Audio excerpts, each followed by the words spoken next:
Hi, this is Tasha Dockery, and this is my second informative speech. Today I'll be talking about child abuse. This is my photographer for the day, and this is the rest of my audience. Hi. Hello. It was early in the morning on Tuesday, May 9th, 2009. Richard Anthony McTeer from Tampa, Florida had beaten his ex-girlfriend and thrown her baby around the room numerous times for half the night. She ran from her home calling for help, leaving her 4-month-old baby behind. Mr. McTeer grabbed the boy, put him in his car, and drove off. Minutes later, he threw the child from his moving vehicle on the side of the interstate, leaving him for dead. Meet Emmanuel Wesley Murray, and the man accused of killing him.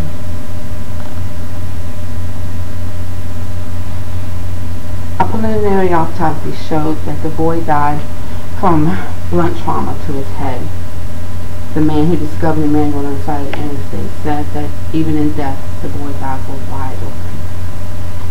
I consider children to be the most precious, most important people in our lives. Nothing warms me more than to hear a child laugh, to feel his undying affection. In fact, in the effort to do all that I can for our future generations, I'm aspiring to be a labor and delivery department nurse. The information that I'll share with you today will come from child psychologists, pediatricians, social workers, psychotherapists. Today, I will discuss the types of child abuse, how it affects the child in adulthood, and ways to prevent the abuse from happening. Most states categorize child abuse in 4 ways. Physical abuse, aka the battered child syndrome. This can be displayed as unexplained broken bones, unexplained black eyes, things of that sort. This is especially common if the child is not old enough to have fallen accidentally. Sexual abuse, according to Dr. Anderson, who is a Denver pediatrician, is the deliberate exposure of minor children to anything having to do with sexual activity. This will range from fondling to pornography. This type of abuse is harder on the child because normally they know who it is. It's somebody very, very close to them. And so this is like a breach of trust as far as the child is concerned. Emotional child abuse is the third kind. Now, it is just as damaging to a child's mental health, but it is oftentimes considered invisible. Emotional abuse is belittle the child, telling them they're no good. They may even withhold love, guidance, and put them in situations where other people would do mistreatful things to them. Neglect is the last type of child abuse. Neglect is when the child's basic needs are not taken care of. Food, shelter, clothing, warmth, medical care. Also, a lack of supervision. Now that we know the types of child abuse, let's explore how it affects the child in adulthood. There are a few pathological ramifications that may arise in an abused child's adulthood. Abused children oftentimes turn into child abusers themselves. They may suffer from issues of trust, desire, arousal, anything like that makes it hard for them to involve themselves in intimate relationships. I bet you guys can think of a few ways that it may affect the child as well. Child abuse really harms kids. Can you think of one?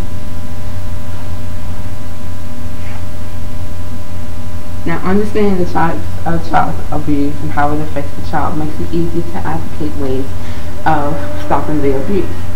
Prevention is the ultimate goal.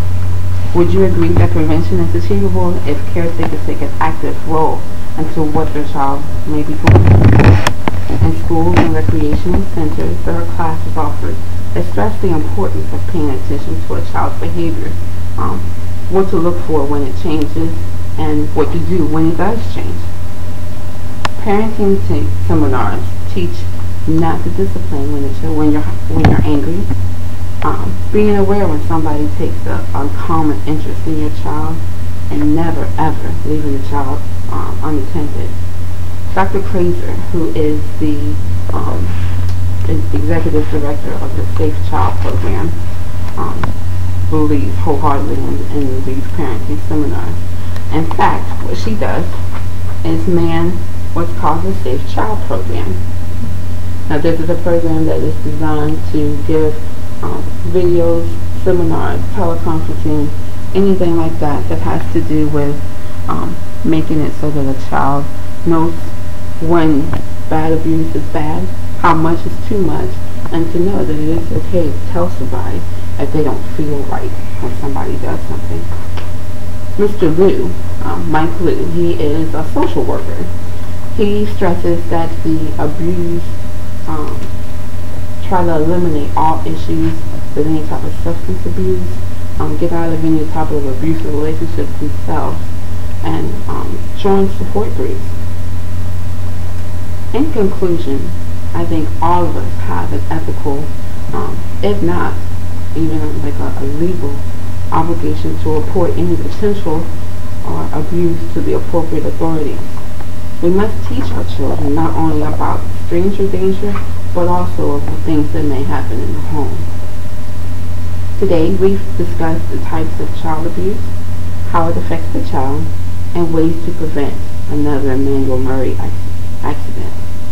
Richard McTeer is still in the legal system, fighting today on how to try to keep himself out of jail. He's waiting to address charges surrounding the death of Emmanuel Murray. I personally hope that he gets exactly what he has coming to him. Thank you so much for listening. Have a nice day. I get a clap.